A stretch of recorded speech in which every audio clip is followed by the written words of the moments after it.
Okay, for this one, what I've done is taken some clay, I've pounded it, I don't want to pound it to make it too loud, and then I've tossed it a couple times on one of these slab mats so that they don't stick.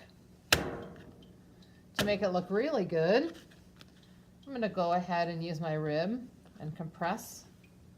Sometimes I'll take a little bit of water. If you get air pockets in there, like a little air pocket like that, you can pop them. Turn it over, do the same thing to the other side.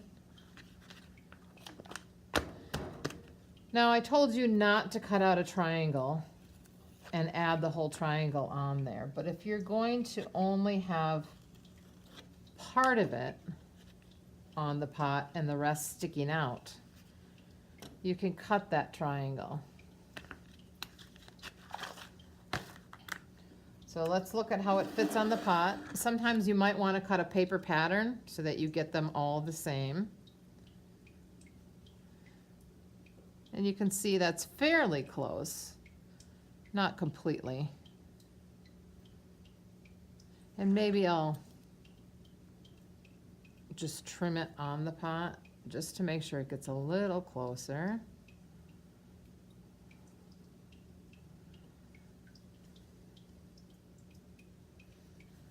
Okay, I've taken the liberty of scoring, and then I'm going to add slip. Then I'm going to score again.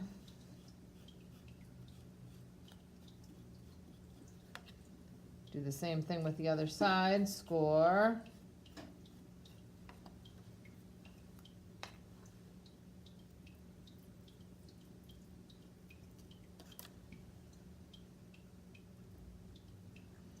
But this time I can't leave all of it on the pot because I want some of it to come up, and you can add these as thick as you want. I could curl this up, I could add something there, and so that piece can stick off the pot. It actually could curl all the way up, or it could have the little tip going out, and that can add a lot of dimension to your pot. I didn't really think through how I wanted it, so I'm going to take that off there and put it over here, and maybe I like it better over here where it comes up and comes off the lip. And so maybe I want it to look like that.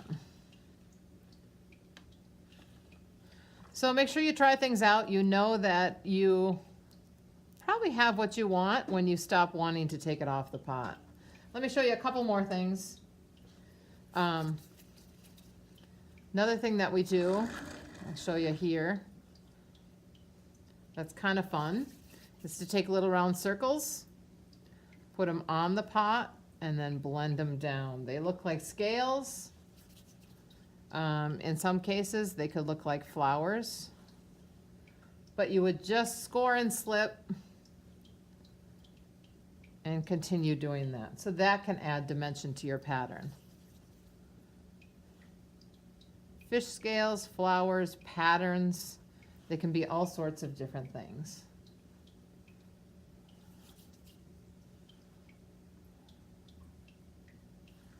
Oops, that one I take off. Okay, so you get the idea about that, how that looks. And then finally,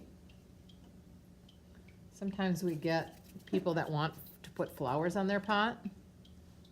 So what I'm going to do is take a little piece of clay and push it into my hand. And that can become a petal that actually will shape and come off the pot. It also could become a leaf. So you could continue to shape those petals and slip and score them on. Again, a little piece of clay, push it into your hand. And I can show you this individually if you want a flower. And you could start a rose petal and make those little petals come off your pot along with the pattern. So I would say your goal is to have the majority of your pot covered in pattern. Your pattern can come up off the pot. It can come above the lip. Lastly, we'll talk about handles.